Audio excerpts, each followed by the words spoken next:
Hello everyone, this is doctor Rajni Goyal. Welcome back to my channel. आज की science की इस क्लास में हम एक नया टॉपिक लेके आए हैं जिसका नाम है सेल। इससे पहले भी हमने साइंस की काफ़ी वीडियोस अपलोड की है जो कि प्लांट से रिलेटेड है, एनिमल से रिलेटेड है। डिफरेंट टाइप के सिस्टम हमने मतलब जैसे डाइजेस्टिव सिस्टम हो गया, एक्सक्रीटरी सिस्टम हो गया, उसकी पूरी डिटेल में हमने वीडियोस दी हैं। ठीक है, तो अब जो नया टॉपिक हम पढ़ाने जा रहे हैं उसका नेम है सेल। अगर आपको हमारी वीडियोस अच्छी लग रही हैं तो आप प्लीज़ लाइक बटन को प्रेस कीजिए, हमारे चैनल को सब्सक्राइब कीजिए और कमेंट बॉक्स में जाके हमें कमेंट्स कीजिए। अगर आपको कोई डाउट है तो आप उससे रिलेटेड क्वेश्चंस भी पूछ सकते हैं। हम अपनी तरफ से पूरी ट्राई करेंगे, पूरी कोशिश करेंगे कि आपके लिए इन फ्यूचर में भी आपके लिए अच्छी अच्छी वीडियोज़ लेके आएँ। चलिए अब क्लास स्टार्ट करते हैं जिसका नेम है सेल। तो सेल क्या है? सेल जो है स्मॉलेस्ट यूनिट ऑफ लाइफ है। सेल क्या है? Smallest unit of life. ठीक है, जो इंडिपेंडेंटली भी फंक्शन परफॉर्म कर सकता है, मतलब बिना किसी हेल्प से भी ये फंक्शन परफॉर्म कर सकता है। ठीक है, इसीलिए सेल को क्या कहते हैं? Basic structural and functional unit of life. क्योंकि सेल के बिना ना तो लिविंग ऑर्गेनिजम्स का कोई स्ट्रक्चर है, कोई आकार है, कोई शेप है, ना ही वो कोई फंक्शन परफॉर्म कर सकते हैं। अब हमें पता है कि हमारी जो बॉडी है, ठीक है, उसमें डिफरेंट टाइप्स के सेल्स हैं। जैसे स्किन सेल हो गया, लीवर के सेल हो गया, ब्लड के सेल्स हो गए। ठीक है, डिफरेंट टाइप्स के सेल हैं और उन डिफरेंट टाइप ऑफ सेल्स का अपना अलग अलग फंक्शन है। उनका अपना अलग अलग फंक्शन है। सभी सेल्स जो हैं वो मिल जाते हैं, मतलब कोऑर्डिनेट करते हैं एंड एक दूसरे से कोऑपरेट करते हैं। ठीक है, क्यों करते हैं? ताकि जो उनकी एक्टिविटीज है, जो उनका फंक्शन है, वो उसको कंप्लीट कर सके। ठीक है, इसीलिए जो हमारी बॉडी के डिफरेंट टाइप के सेल है वो आपस में कोऑर्डिनेट करते हैं और एक दूसरे से कोऑपरेट करते हैं। क्लियर? जैसे कि अब हमें पता ही है कि जो सेल है सबसे स्मॉलेस्ट यूनिट है, सबसे छोटा यूनिट है। तो हम सेल को अपनी नेक्ड आई से हम सेल को नेक्ड आई से नहीं देख सकते। तो हम सेल को कैसे देख सकते हैं? With the help of a microscope. Microscope की हेल्प से हम सेल को देख सकते हैं। तो माइक्रोस्कोप क्या करता है? माइक्रोस्कोप जो है वो टाइनी ऑब्जेक्ट्स होते हैं, जो छोटे ऑब्जेक्ट्स हैं उनको क्या करता है? इनलार्ज कर देता है, उनका साइज बढ़ा देता है, जिससे हम छोटी चीज़ों को भी अच्छी तरह स्टडी कर सकते हैं। क्लियर है? देन ठीक है, जो माइक्रोस्कोप है सबसे पहले माइक्रोस्कोप एंटोन वैन ल्यूवेनहिक ने डिस्कवर की थी। ठीक है, और जो माइक्रोस्कोप उसने डिस्कवर की थी उसका नेम रखा गया था सिंपल माइक्रोस्कोप। उसको सिंपल माइक्रोस्कोप कहा गया था। ठीक है, और इसमें उसने लेंस यूज किया था। और कितने लेंस यूज किए थे? Single bi convex lens use किया था सिंपल माइक्रोस्कोप में। और he was the first person to see the cell, but on that time उसने ये नहीं बताया था कि ये सेल है। उसने क्या कहा था कि ये एक लिविंग यूनिट है, लिविंग ऑर्गेनिजम्स का। ठीक है, लिविंग ऑर्गेनिजम्स का एक लिविंग यूनिट है। उसके बाद अब ये तो था माइक्रोस्कोप के बारे में। उसके बाद क्या हुआ कि सेल की डिस्कवरी हुई थी। ठीक है, और सेल की डिस्कवरी जो है वो किसने की थी? रॉबर्ट हुक ने की थी। इंग्लिश साइंटिस्ट था। 1665 में उसने इस सेल की डिस्कवरी की थी। ठीक है, उसने क्या किया था? एक माइक्रोस्कोप भी बनाई थी और उस माइक्रोस्कोप का नाम था कंपाउंड माइक्रोस्कोप। और इस माइक्रोस्कोप में उसने 2 लेंस यूज़ किए थे, ठीक है। और इसीलिए उसका नेम, जो माइक्रोस्कोप का नेम था, उसका नेम क्या रखा गया, कंपाउंड माइक्रोस्कोप। और इसके लिए जो मतलब उन्होंने सेल लिया था, सेल को मतलब स्टडी करने के लिए जो मटेरियल लिया था, क्या लिया था, थिन स्लाइस ऑफ कॉक, ठीक है, थिन स्लाइस ऑफ कॉक। एज वी नो दैट कि जो ये है थिन स्लाइस ऑफ कॉक है, वो किसकी कैटेगरी में आएगा, डेड सेल्स की कैटेगरी में। और ये किस में प्रेजेंट होते हैं, प्लांट्स में प्रेजेंट होते हैं। क्लियर। तो जब उसने थिन स्लाइस ऑफ कॉक लेके माइक्रोस्कोप के नीचे, जिसको हम कंपाउंड माइक्रोस्कोप कहते हैं, उसके अंडर स्टडी किया, तो उसने क्या देखा कि जो सेल्स है उनका जो स्ट्रक्चर है, ठीक है, मतलब वो कैसा है। उसने बॉक्स देखे, मतलब जो बॉक्स थे, छोटे छोटे बॉक्स थे, वो क्यूब्स लाइक थे, ठीक है। और उनका जो स्ट्रक्चर है वो किससे मैच करता था, हनी कॉम्ब के साथ, ठीक है, हनी कॉम्ब के साथ उसका स्ट्रक्चर मैच करता था। और जब उसने उसको मतलब पूरा केयरफुली देखा, तो उसको उसका जो रिजेम्बलेंस है, ठीक है, वो किसके जैसे लगा, रूम्स के जैसे। और कौन से रूम्स के जैसे, एम्प्टी रूम्स के जैसे, मतलब उसका जो स्ट्रक्चर है उससे रिजेंबल करता था। और क्या माइंड में आया उसके कि जो सेल है उसका स्ट्रक्चर किसके साथ मैच करता है, सेल ऑफ मोनेस्ट्री, ठीक है। फिर उसने उसको नेम दे दिया, जो मटेरियल उसने देखा था, सेल। क्यों उसने सेल वर्ड दिया उसको, क्योंकि जो सेल वर्ड है वो लैटिन लैंग्वेज के वर्ड सेलुला से लिया गया है, ठीक है, जिसका मतलब क्या होता है, स्मॉल रूम। तो देखने में कैसा था वो, स्मॉल रूम के जैसा था, ठीक है, इसीलिए उसने वर्ड यूज किया सेल। क्लियर। और इसी के साथ साथ उसने क्या देखा कि जो उसकी आउटर लेयर है, जिसको उसने सेल कहा था, उसकी जो आउटर लेयर है वो तो डेड सेल की बनी हुई है, लेकिन जो उसका अंदर वाला मटेरियल है, ठीक है, वो लिविंग था।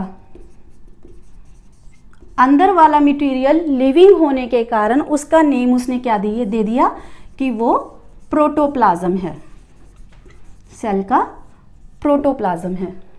क्लियर। उसके बाद नई माइक्रोस्कोप आई, न्यू डिस्कवरीज हुई, और जो माइक्रोस्कोप आई उसका नेम था इलेक्ट्रॉन माइक्रोस्कोप, ठीक है। और इसमें क्या था, ऑब्जेक्ट को, स्मॉलर ऑब्जेक्ट्स को, टाइनी ऑब्जेक्ट्स को इनलार्ज तो किया ही किया था, उसके साथ उसने क्या यूज किया था, अ बीम ऑफ इलेक्ट्रॉन्स, ठीक है।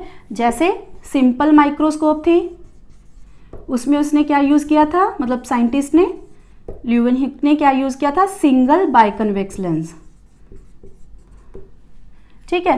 देन उसके बाद कौन सी माइक्रोस्कोप आई, कंपाउंड माइक्रोस्कोप, और उसमें कौन से लेंस कितने लेंस यूज किए गए थे, 2 लेंस, ठीक है, रॉबर्ट हुक ने।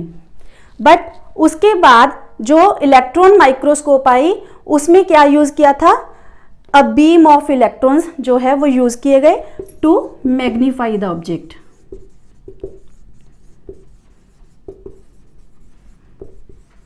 ठीक है। ऑब्जेक्ट को बड़ा करके देखने के लिए, स्टडी करने के लिए उसने क्या किया था, मतलब जो इलेक्ट्रॉन माइक्रोस्कोप थी उसमें बीम ऑफ इलेक्ट्रॉन्स यूज किए गए थे।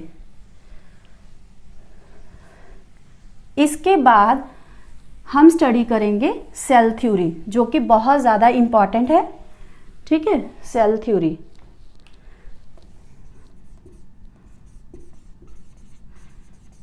जो सेल थ्योरी थी वो 3 जर्मन साइंटिस्ट ने दी थी, ठीक है, जर्मन के साइंटिस्ट थे।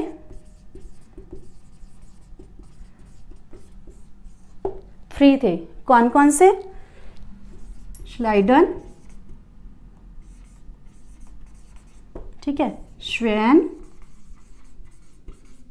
एंड विर्खो। ये तीनों पर्सन्स ने मिलके सेल थ्योरी दी थी। और इसमें उन्होंने कौन कौन से पॉइंट्स दिए थे, फर्स्ट पॉइंट उन्होंने दिया था कि जो सेल है वो basic structural unit of life है।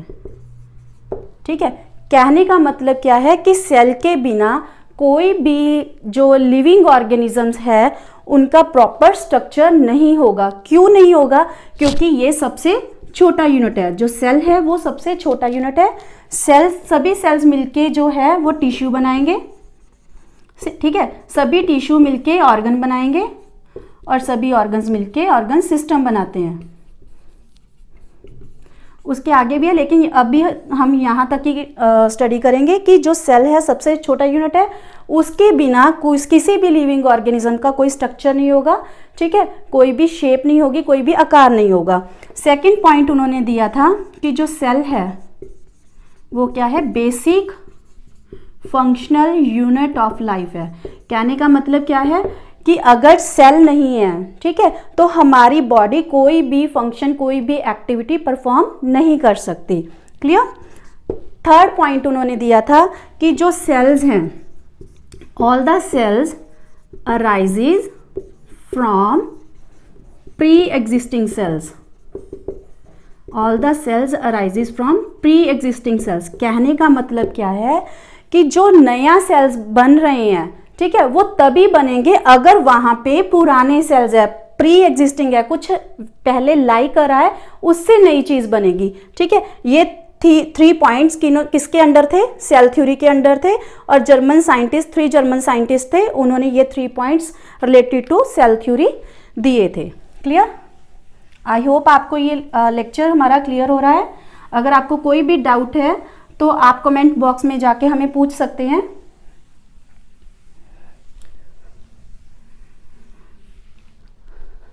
अब देखिए, हम डिस्कस करेंगे डाइवर्सिटी।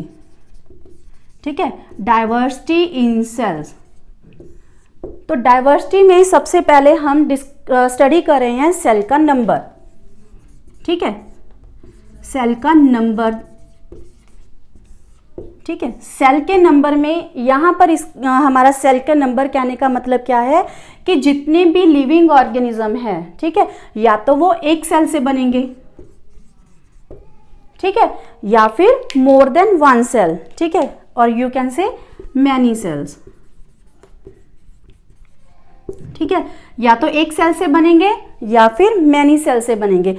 अगर कोई भी लिविंग ऑर्गेनिज्म, कोई भी ऑर्गेनिज्म एक सेल का बना है तो उसको हम क्या कहेंगे? Unicellular organism.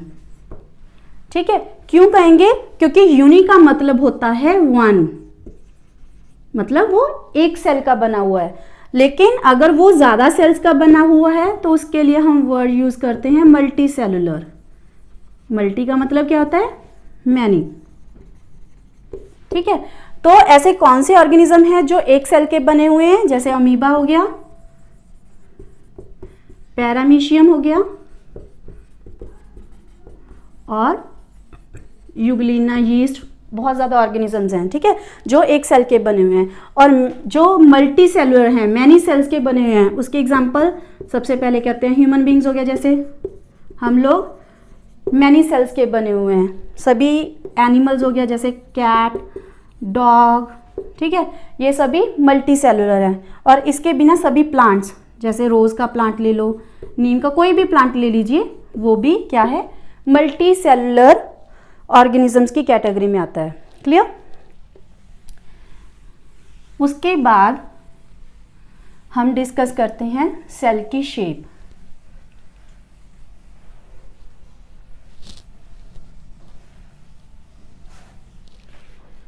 ठीक है, सेल की शेप को। ठीक है, जैसे कि हमने अब आपको बता ही दिया कि यूनिसेलुलर ऑर्गेनिजम्स हो सकते हैं, ठीक है, मल्टी सेलुलर ऑर्गेनिजम्स हो सकते हैं। ये हमने नंबर में डिस्कस कर लिया, सेल नंबर में डिस्कस कर लिया। तो जैसे यूनिसेलुलर है, जैसे कि मैंने आपको बताया था एग्जाम्पल में अमीबा, ठीक है, पैरामीशियम। तो अमीबा की शेप कैसी होती है? अमीबा की शेप इर्रेगुलर होती है, ठीक है, उसकी कोई शेप नहीं होती, ठीक है, इरेगुलर शेप होती है, ठीक है। और अगर हम पैरामीशियम की शेप को स्टडी करें तो उसकी शेप कौन सी होगी, स्लीपर शेप,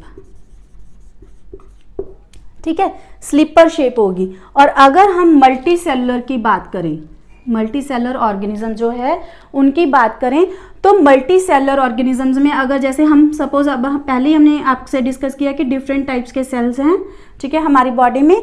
अगर हम एग्जांपल लें मसल सेल्स की, ठीक है, जो हमारे मसल सेल्स हैं, तो मसल सेल्स जो हैं वो इलोंगेटेड होते हैं, ठीक है, जैसे कि हमें दिखाई दे रहा है इलोंगेटेड है, ठीक है। और वो अपनी जो शेप है उसको चेंज कर सकते हैं with the help of contraction and relaxation,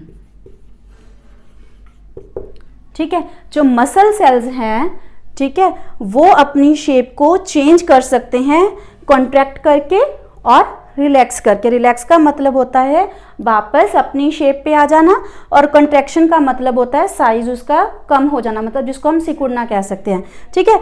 जब साइज जो है मतलब जो मसल सेल्स है उनकी जो शेप है चेंज होती है, उसी मतलब कॉन्ट्रैक्शन एंड रिलैक्सेशन शो करते हैं, उसी से ही हमारे जो बॉडी पार्ट्स हैं, ठीक है, हमारे बोन्स हैं, वो मूवमेंट शो करेंगी with the help of muscle cell contraction and relaxation. इसी के कारण क्या होता है, हमारे बॉडी के पार्ट्स, हमारी बोन्स जो है वो मूव करती हैं, ठीक है।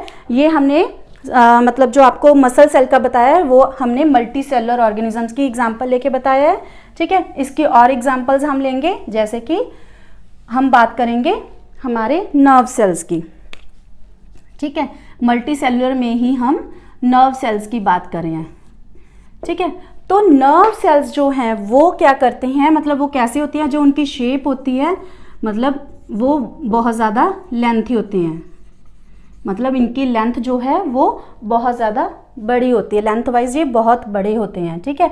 और ये लेंथी होने के इसका एक बेनिफिट है, क्या बेनिफिट है कि ये मैसेज को मतलब बॉडी के एक पार्ट से दूसरे पार्ट तक मैसेज को कैरी करके लेके जाएंगे, ठीक है। जैसे हम कहते हैं कि हमारा जो ब्रेन है, ठीक है, उसमें सारी जो हमारी मेमोरीज है, सारे मैसेजेस हैं वो स्टोर हो जाते हैं। वो कैसे स्टोर होते हैं, क्योंकि उसमें मतलब जो ब्रेन है, ब्रेन में कैसे स्टोर होंगे, क्योंकि हमारे पास नर्व सेल्स हैं जो मतलब मैसेज को एक बॉडी पार्ट से दूसरे बॉडी पार्ट तक कैरी करने में हेल्प करेंगे, ठीक है। अब थर्ड एग्जाम्पल, हम ये सेकंड एग्जाम्पल हमने ली थी और मसल सेल्स की फर्स्ट एग्जाम्पल ली थी, तो थर्ड हम मतलब एग्जाम्पल ले रहे हैं हमारे ब्लड सेल्स की, ठीक है। अगर हम ह्यूमन बॉडी की बात करें तो हमारी जो बॉडी है उसमें जो ब्लड सेल्स हैं, ठीक है, वो 3 टाइप्स के होते हैं। एक तो आरबीसी जिसको हम रेड ब्लड सेल्स कहते हैं, ठीक है, और इसको एरिथ्रोसाइट्स भी बोलते हैं, ठीक है। सेकंड कौन से होते हैं, डब्ल्यूबीसी मतलब वाइट ब्लड सेल्स जिसको हम ल्यूकोसाइट्स भी बोलते हैं, ठीक है। थर्ड वन इज प्लेटलेट्स जिसको हम थ्रोम्बोसाइट्स कहते हैं, क्लियर। तो अब हम आपको बताएंगे कि जैसे आरबीसीज हैं, रेड ब्लड सेल्स हैं, उनकी शेप कैसी होगी, इनकी शेप होती है बाइकन्वेक्स, ठीक है, बाइकन्वेक्स शेप होती है। जो आरबीसीज हैं, रेड ब्लड सेल्स हैं, एरिथ्रोसाइट्स हैं, उनकी जो शेप होती है वो बाइकन्वेक्स होती है, ठीक है। इनकी ऐसी शेप क्यों होती है, क्योंकि इनका जो फंक्शन है, इनका फंक्शन क्या है, ऑक्सीजन कैरी करके उसको सारे बॉडी पार्ट्स में ट्रांसपोर्ट करना, ठीक है। और ऐसी शेप क्यों होती है, ताकि इनका जो सरफेस एरिया है वो इंक्रीज हो जाए और वो मैक्सिमम ऑक्सीजन को कैरी कर सके, इसीलिए इनकी शेप बाइकन्वेक्स होती है, ठीक है। नेक्स्ट हम डब्ल्यूबीसी के बारे में कहेंगे, ठीक है। यहाँ पे हम ब्लड के 2 सेल्स के बारे में बात करें हैं, आरबीसीज की शेप के बारे में और डब्ल्यूबीसीज की शेप के बारे में बात करेंगे, ठीक है। वाइट ब्लड सेल्स और यू कैन से ल्यूकोसाइट्स। ठीक है, अब इसमें क्या होता है, ठीक है, इनकी भी जो शेप होती है वो अमीबा के जैसी होती है, मतलब इररेगुलर शेप होती है, अमीबा की जैसे शेप होती है और मतलब you can say irregular shape होती है। तो इनकी जो शेप है इररेगुलर क्यों होती है, क्योंकि इन्होंने क्या करना होता है, फेगोसाइटोसिस फंक्शन परफॉर्म करना होता है, फेगोसाइटोसिस। ठीक है, फेगोसाइटोसिस फंक्शन परफॉर्म करना होता है। फेगोसाइटोसिस का मतलब क्या है कि जितना भी मतलब माइक्रो ऑर्गेनिजम्स है, बैक्टीरिया कह लो, जो हमारी बॉडी के लिए मतलब डेंजरस है, ठीक है, हमारी बॉडी के लिए सूटेबल नहीं है, उनको इनगल्फ करना होता है। ठीक है, इनगल्फ करेंगे, उसको डिस्ट्रॉय करेंगे। ठीक है, मतलब उसको खा जाएंगे, उसको ख़त्म कर देंगे। इसीलिए जो वाइट ब्लड सेल्स है उसको हम सोल्जर ऑफ द बॉडी भी कहते हैं। ठीक है, ये हमारी बॉडी के लिए सोल्जर्स का काम करते हैं। जैसे कि हमारी अगर कंट्री के सोल्जर्स की बात करें, वो क्या करते हैं, हम लोगों को प्रोटेक्ट करते हैं। ठीक है, जो सामने हमारा एनिमी है उसको किल कर देंगे। अगर हमें कोई भी मतलब ऐसा इन्वायरमेंट मिलता है हमारे लिए डेंजरस है, तो सोल्जर्स क्या करते हैं, उसको किल कर देते हैं। वैसे ही जो WBC है, वाइट ब्लड सेल्स हैं, ठीक है, वो क्या करते हैं, अगर हमारी बॉडी के अंदर कोई भी फॉरेन पार्टिकल्स जो हमारी बॉडी के लिए डेंजरस है, उस फॉरेन पार्टिकल को इनगल्फ करेंगे, उसको डिस्ट्रॉय कर देंगे, ख़त्म कर देंगे। ठीक है, इसीलिए इनको सोल्जर ऑफ द बॉडी भी कहते हैं। क्लियर?